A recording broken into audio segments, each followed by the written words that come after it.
Na-figure out ko na kung ano ang gusto ko. Gawan mo ako ng sandwich. Siyempre, simulan na natin. At una, kailangan ko ng plato ng strawberries at saging. Kailangan itong islice. Alam ko kung paano ito gawin ng mabilis.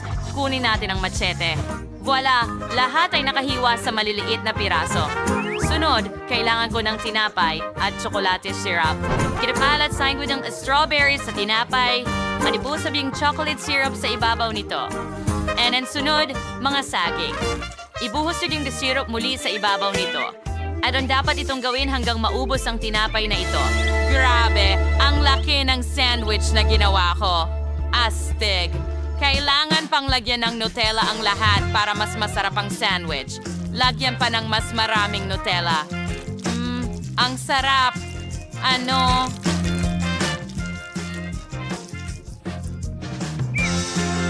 Ano kaya ang ginawa ng iba? Tingnan natin. Oh, nakatulog na naman si Lola. Gumising ka, Lola.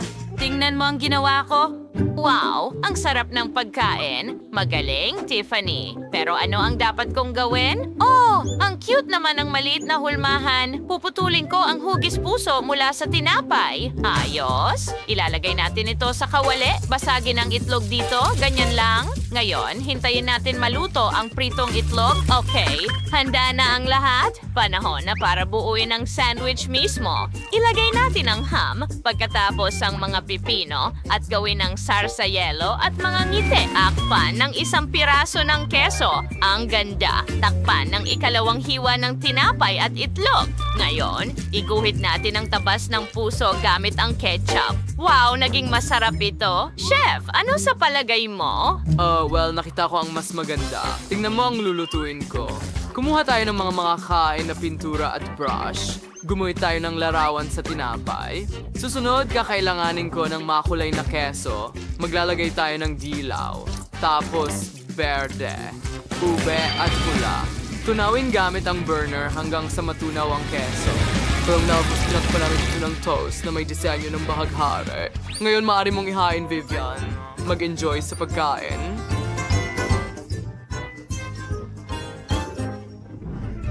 Wow! Nagawa nyo na lahat ng mga sandwich. Ang iba-iba talaga nila. Gusto kong magsimula sa rainbow na isa. Tingnan natin kung ano ang nasa loob. Wow! Rainbow na keso. Ang galing. Subukan natin. Masarap. Astig. Pero, paano naman dito? Isang egg sandwich? Ayos. Subukan natin ito. Masarap. Oh, sandali. Hilaw ang itlog. Yuck. At paano naman dito? Napakalaking sandwich. Subukan natin. O hindi. Nahulog ang sandwich ko. Aba, nanalo ang chef.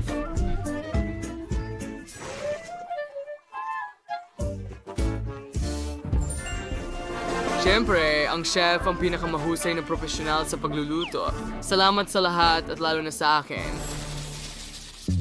Ngayon gusto ko ng pagkain na hugis bahay. Oh, kawili-wili iyon. Isang direktang hamon ito para sa akin. Subukan natin ito. Kuhanin natin ang mga bilog na hugis. Maglagay ng maliit na bilog na hugis sa malaking isa. Sunod, ibuhos ang jelly sa malaking hulma. Oh, mayroong magandang azul na kulay. Handa na. Ngayon kunin natin ang KitKat at kailangang durugin ito. Binabasag natin gamit ang martilyo. At ngayon punan natin ang mga piraso ng KitKat sa isang maliit na bilog na hugis. Ganyan. Para itong buhangin. Iyon lang, ispray natin para magyelo ang lahat. Chef, ano ang naisip mo? Oh, ang saya dito. Ang salamin ko. Hindi ko makita ang kahit ano. Anong nangyayari? Sino ang nagpatay ng ilaw? Hayaan mo akong tumulong, Lola. Ganyan lang. Kita mo, mas maganda na. Salamat, Chef.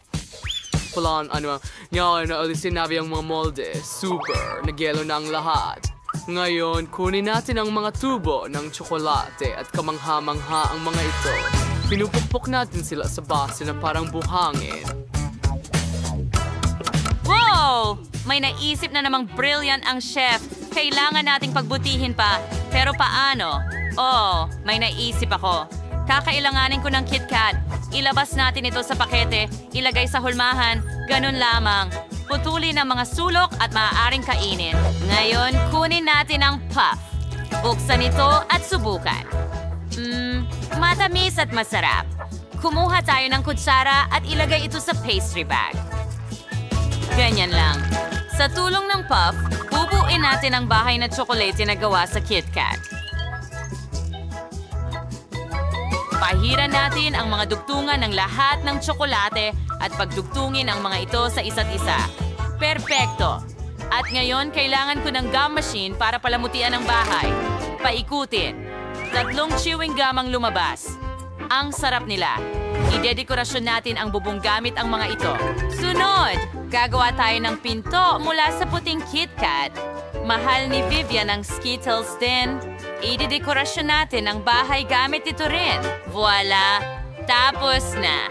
Magaling ako, pero ano ang nakalimutan ko? Oh, tama. Nutella. Bubuksan natin ito at pupunuin ang bahay sa pamamagitan ng chimney. Astig. Oh, ubos na ang Nutella. Puno na ang bahay. Lola, bilisan mo na. Oh, Tiffany, tama ka. Balatan ng pipino, hiwain ng celery, at gamitin ang paminta. At ngayon, naghihintay tayo. Mag-ingat kayong lahat. Ah! Oh, super. Mayroon akong bahay na gulay. Wow, hindi ko ito inaasahan. Ang gagawin ko lang ay idagdag ang dekorasyon at yun na. Isang bahay sa tabi ng dagat. Pwede mo itong subukan, Vivian. Wow, ang galing! Simulan natin sa bahay na ito. Pwede bang kainin ito? Wow, astig. Bangka ba ito? Ang galing! Padulasin papunta sa bibig ko. Gusto ko ito. Ano ang susunod? Oh, ay isang bahay na gulay? Ang kadire. Hindi ko gusto yan. Ngayon, subukan natin itong bahay na tsokolate. Wow, tingnan mo yan. Ang galing at may Nutella sa loob. Astig! Aha, si Amo at si Tricande. Gustong-gusto ko to. Nanalo ang kapatid ko. Oh, panalo ko to. Nagawa ko ng mahusay. Yuhu! Magaling na trabaho. Susunod na gawain, maghanda ng pasta. Oh, napakadali. Mayroon akong Chinese noodles. Buksan ito, ibuhos sa kawali, at kailangan pa ng mas maraming noodles. Ang kapatid ko, si Vivian, ay lumalaki araw-araw. Kailangan niya ng mas maraming pagkain. Oh, pasensya na, Lola. Hindi ko sinasadya. Bakit mo ako tinatapunan ng basura? Huwag mo nang uulitin yan. Gagawa ko ng masarap na pasta. Kailangan ko ng mga gulay. Sinusubukan namin ang kalabasa. Perfect ito. Gamit ang espesyal na makina, hinihiwa namin ang kalabasa sa mga spiral. Pagkatapos ay ginagawa namin ito sa mga karot at sibuyas. Ito ang gulay na spaghetti. Chef, ano sa tingin mo? Nagagawa ako ng jelly na pasta. Ibuhos ang jelly sa tubig. Sunod, idagdag ang pangkulay. Mas marami pa roon.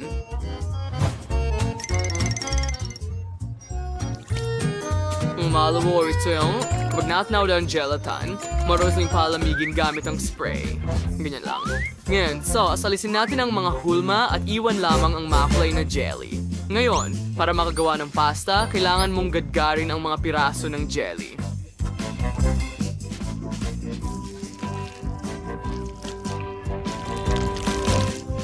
Magaling, mukhang spaghetti ito pero maikli. Ihahanda natin ang bahaghari. Ang mga ulap ay gagawin mula sa whipped cream. Handa na. Super! Ang saya! Oh, umiusok ang kaldero ko. Hindi maaari. Bakit ito umiusok? Oh, ano ang gagawin ko? Alisin natin lahat ng usok. At sa palagay ko, ayos lang ito. Well, magkadikit sila. Ayusin natin ito. Ikalat ang pepperoni. Magkakaroon tayo ng pizza sa masa ng noodles. Ibuhos ang ketchup dito. At ngayon, matitikman na ni Vivian. Sige, kain na. Astig. Magaling ang ginawa mo. Magsimula tayo sa vegetable spaghetti. Ang tingkad nila. Oh, sibuyas ito. Ang sarap. Ayoko niyan.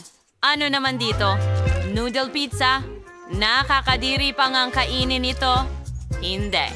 Ayoko itong kainin. Wow! Pero ano ito? Ang ganda. Oh, rainbow pasta. Subukan ko nga. Oh, at jelly ito. Gustong-gusto ko ito. Panalo na naman ang chef. Congratulations! Balik ang aking tagumpay. Ako ang pinakamahusay. Ang pinakamahusay. Sinisimula na asik ang culinary challenge at sa smash ko, ang nakatangkap si ni Melissa, ang master ng pagluluto, ay ang chef. Pero hindi mo inakala na iyon lang. Nariyan din ang mahal na lola.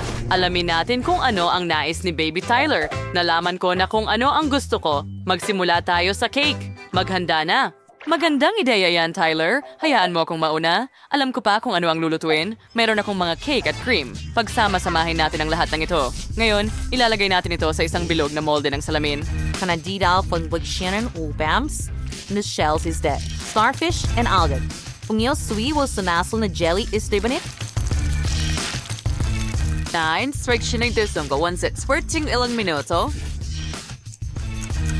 Oh, tapos na. Tingnan natin ang jelly natin. Oh, nagyelo na ito. Ang unang layer ng cake ay napakagandang kinalabasan. Oh, may natirang jelly ang chef. Kawili-wili. Baka ibahagi niya ito sa akin? Ito ang jelly ko. Oh, sige na. Magbahagi ka naman sa isang matandang babae. Hindi ko kailangan ng marami. Chef, ibalik mo. Sige, kunin mo. Ay. Nako, nadapa ako dahil sa'yo, Lola. Bakit mo biglang binitiwan ang plato? Sige na, chef. Gagawa na lang ako ng sarili kong jelly. Ang damot mo. Ngayon, gagamitin natin ang kaunting pulot. Napakamalagkit nito. Mahusay. Ano ang ginagawa ni Melissa? Pinuputol ko ang tamang hugis ng cake. Ngayon, hindi na ito kailangan para linisin. At kalahating bilog. Kung hindi mo ito kailangan, pulot, kukunin ko na lahat para sa sarili ko. Uubusin ko lahat sa paligid ng kahon ng pulot. Pagkatapos, ibuhos ang glaze. Perfecto. Nagiging sobrang maliwanag. Ngayon, inaalis ko ang lahat ng sobra mula sa marshmallows na pwedeng kainin. At ngayon, kailangan nating ilagay ang marshmallows sa cake at mag-iwan ng maliit na bilog na ulo. Oh, anong ganda? Chef, ikaw naman? Mas interesante ang cake ko. Ibuhos ang cream sa hulmahan. Inilagay namin ang jelly cake. Next, cream ulit. At mga matitibay na cake. So ngayon, aalisin na namin ang mula sa hulmahan. Magbuhos tayo ng asul na glaze sa ibabaw. Dapat nitong matakpan ang buong cake. Inaayos namin ang cake bilang isang komposisyon. Wow, chef! Ang galing ng cake mo! Temang dagat. Mahusay. Huwag mong hawakan! Ipinagbabawal ito. Hindi mo ito maaaring sirain sa kahit anong kaso. Oh, sige. Meron akong cake na hugis bubuyog. At tingnan mo, napaka-cute nito. Hindi masama. Meron akong cake na hugis tupa. Tignan mo yan, ang cute. Ang galing! Ang gaganda ng lahat ng cake. Sige, Tyler, kailangan mong piliin ang pinakamahusay. Sana masiyahan ka sa pagkain. Wow, ang ganda ng lahat. Saan ako magsisimula? Tama yan. Gusto kong tikman itong malaking jelly cake. May 2 cake dito sa parehong oras. Isa ay mas malaki, ang isa ay mas maliit. Ang sarap. Ang ikalawa rin. Magandang simula yan. Ano ang susunod? Oh, ngayon susubukan ko ang cake na hugis bubuyog. Wow, tingnan mo yon. May pulot sa loob. Nakakatakam. Mahilig ako sa pulot. At ang haba ng pag-unat nito ay nakakatawa. Gusto kiyang ito. Oh, yan is ay that cute. Namiss na nyo na sa isang tupay. Tingnan natin ang hiwa. Astig. Ngayon, subukan natin. Hindi masama. Pero sino ang mananalo? Mahirap na pagpili. Ito ay magiging chef, ang pinakamalasa at pinakamagandang cake. Oo, alam kong maapresyahan ni Tyler ang aking pagsisikap. Salamat, honey. At ngayon, siguradong gutom na ako. Gawa mo ako ng sandwich. Hoy! Tinitingnan mo ba ako? Hello! Nandito ako! Gawa mo ako ng sandwich ngayon din! Oh, sige. Walang problema, Tyler. Oo, saan ako magsisimula? Oh, ito ba ay dibdib ng manok? Ayos. Gagawa ako ng mga buns mula dito. Hatiin na ito ng pahaba, takpan ng foil at paluin. Ayos! Susunod, ihanda ang asin at isawsaw sa harina, itlog, mga breadcrumb. At pagkatapos noon, iprito sa mantikilya. Chef, sa pagkakataon na ito, akin ang tagumpay. Sino ang nagsabi sa'yo niyan? Hindi maaari. Hindi kita hahayaang manalo. Delightfully syrup with sausage, Melissa. Kailangan ko ito para sa sandwich. Hiwain ng pahaba ang higit pang sausage at ayusin ang mga gulay. Kamatis, piraso ng abokado at dapat sobrang tama ito. Balatan at hiwain at iprito ang mga sausage pagkatapos sa mantika. Tapos mag-toast. Perfecto. Ngayon, andayon natin ang responsing itlog. Ngayon, since kinudkod, enokis, kamatis, abokado, and yung sarsa. Aliktarin ang sandwich at handa na ito. Paano mo ito nagustuhan, Lola? Talaga bang maaasahang disenyo ito? Oops, pasensya na. Sige, kailangan nating ipagpatuloy ang pagluluto. Nakagawa na ako ng teddy bear toast. Tingnan mo kung gaano ito kaganda. Yan, may supporter ng sandwich, just may keso, like carabosay lettuce, kamatis, and pinakulong itlog at bacon. Tawin natin ang lahat ng toast na hugis oso. And ito'y napakasarap at napaka-mahalaga. Naiprito ko na ang manok. Mukhang mas masarap kaysa sa KFC. Inilagay namin ito sa plato, nagdagdag ng bacon, maraming keso, kaunting sausages, at sauce sa ibabaw. Isa pang dibdib ng manok at handa na ang aming sandwich. Tikman mo, Tyler! Ano ang inihanda mo para sa akin? Magsimula tayo sa pinakamalaking sandwich. Ang dami nitong laman. Astig. Bawat layer ay sobrang sarap. Gusto ko ito. So, ano ang susubukan mo next? Oh, wow! Anong cute na maliit na teddy bear sandwich? Subukan mo ito. Masarap. Pero masyadong corny. At ano ang huli? Oh, iba ito. Subukan natin. Wow! Sobrang sarap. Oh, satisfied na ako. Ang panalo ay ang kapatid kong babae. Oo, alam ko na. Ako ang pinakamahusay. Yoho! Mangyaring makipag-ugnayan sa akin para sa masarap na sandwich. Ngayon, gumawa ka ng scrambled eggs para sa akin. Sure. Kailangan ho ng isang itlog. Ihulog natin ito sa kawali at alisin ang balat. Wow! Ganun lang kasimple yon. Kailangan ko ng mas maraming itlog sa kawali. Sige, magkaroon tayo ng 10 piraso ng sabay-sabay. Lumalaki na si Tyler, kailangan niya ng mas malalaking portion. Melissa, anong ginagawa mo dyan? Aba, hindi mo siya maasikaso. Alisin ang omelette mula sa kawali at bumuo tayo ng figurine ng aso mula sa kanin. Pagkatapos, ay idagdag ang kumot mula sa omelette sa ibabaw. At tingnan mo yan. Wow, ang cute naman. At mayroong akong klasikal na pritong itlog. Ayos, nakadekorasyon ito na parang mga bulaklak. Ew! Ano yan? Mga shell sa paligid. Ano naman dito? Oh, pritong itlog. Gusto ko yan. Subukan natin. Oh, at masarap naman. Oh, at tingnan mo yon. Isa itong aso na gawa sa kanin na may kumot na omelette. Ang galing. Gusto ko ito. Well, napagdesisyonan ko na. Ang nanalo ay si Lola. Hura! Ito ang aking tagumpay. Unang panalo, salamat mahal. Ang saya ko.